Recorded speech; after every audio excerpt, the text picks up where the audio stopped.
En arrivant dans la ferme, Pierre Lacroix gara le Duster dans la cour principale. Jean Larieux s'apprêtait à sortir avec son tracteur.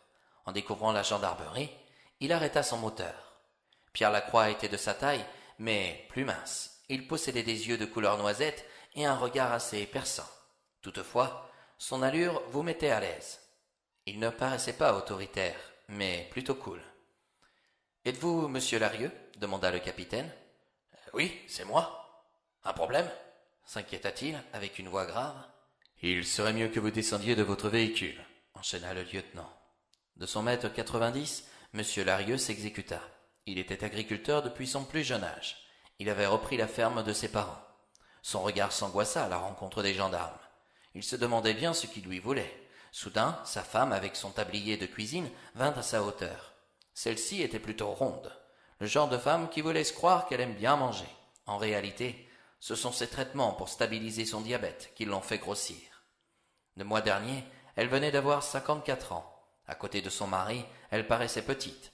Elle atteignait à peine 1,60 m. En la découvrant, le lieutenant ne put s'empêcher de l'imaginer plus jeune. Elle devait être bien jolie, se disait-il. Agathe ressemblait un peu à sa défunte femme, mais contrairement à elle, elle possédait un plus dur caractère. Serait-il plus fort, plus solide, lorsqu'elle apprendra la mort de son enfant ? « Jean, que se passe-t-il » lança-t-elle en accourant. « Je l'ignore, » répondit-il. Le capitaine Lacroix attendit poliment Agathe. Lorsqu'elle se trouva à côté de son mari, il se lança avec gravité en déclarant « Écoutez, nous sommes dans une situation que nous aimerions éviter le plus souvent dans notre carrière. Nous avons repêché le corps de votre fils hier soir, au lac du Brousseau, à Aires-sur-l'Adour. » La mère de José ne put s'empêcher de mettre la main sur sa bouche. Soudain, elle cria de douleur et tomba en larmes devant les fonctionnaires. Jean essaya tant bien que mal de la maintenir debout. « Non, pas lui !» dit-elle, le souffle coupé. « Je suis vraiment désolé, madame. » Ses jambes vacillèrent. Elle se sentit perdre brutalement une partie d'elle-même.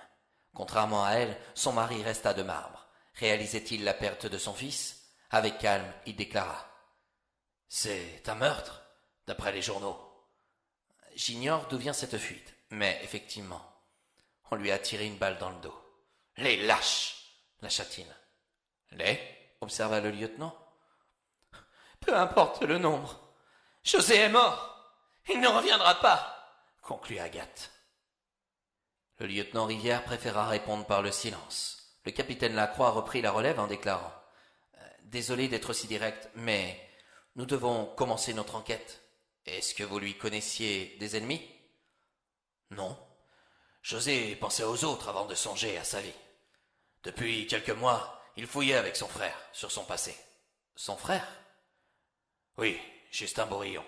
C'est notre fils adoptif. »« Il vit ici ?»« Ah non, il loue un appartement dans une tour, à Tarbes. »« Où, précisément ?»« Dans la rue des Carmes. » Aussitôt, dans la foulée, le lieutenant Pascal Rivière envoya un SMS à son brigadier Thomas Laborde, présent sur Tarbes.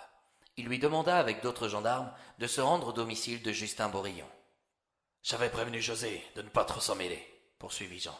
« Pourquoi ? Vous ne connaissez pas la famille Bourillon ? » « En ce qui me concerne, non, » répliqua le lieutenant. « Par contre, il me semble que vous connaissez le capitaine Lacroix. »« Pas à ma connaissance, » rétorqua Jean. « Je n'étais qu'un brigadier à l'époque, » intervint l'intéressé. « Je me suis simplement chargé des conclusions de l'enquête concernant votre frère, Thierry, » ajouta-t-il pour renseigner le lieutenant. « Vous les connaissez donc, les Bourillon, » déclara Jean envers le capitaine. « C'est vrai qu'ils se font discrets depuis quelques années. Le patriarche de cette famille tient un assez grand domaine viticole du côté de Bergerac. À ce que j'ai pu entendre, il a 2 filles. Les 2 lui ont tourné le dos. L'une est partie avec un individu bien plus âgé qu'elle. Imaginez le père Bourillon. Cela ne rendait pas du tout service à sa réputation. L'autre s'est retiré dans les montagnes. Nous ne l'avons plus jamais revu. »« André Bourillon n'a eu qu'une seule fille, » révéla le capitaine, « à moins qu'il ait eu des jumelles. »« Pardon ?» rétorqua Jean. « Écoutez, ce n'est ni le lieu ou le moment. Toutefois, sachez qu'un faux témoignage peut avoir de lourdes conséquences sur votre casier judiciaire. Marie Bourillon et Jeanne Bourillon, n'est-ce pas ?» Jean et Agathe se regardèrent sous le choc d'une telle question. Le capitaine connaissait la vérité. Avait-il découvert une partie ou la totalité? Le silence devint pesant. Le lieutenant Rivière relança cette conversation en demandant le rapport entre Justin et la famille Bourillon. « Tu dois dire la vérité, Jean. Nous n'avons plus le choix. » « Écoutez, je préférerais effectuer une déposition quand mon deuil sera fait. »« Nous pouvons vous emmener dès aujourd'hui à la gendarmerie, » s'empressa le capitaine. « Il y a déjà eu un mort. Je ne souhaite pas trouver un deuxième cadavre. »« Pouvez-vous nous laisser au moins jusqu'à demain ?» En temps ordinaire, ils ne pouvaient pas, mais au vu des circonstances, ils décidèrent de le convoquer dans la matinée, le lendemain, à la gendarmerie de Tarbes. À la suite de cette entrevue, beaucoup de questions se trouvaient sans réponse.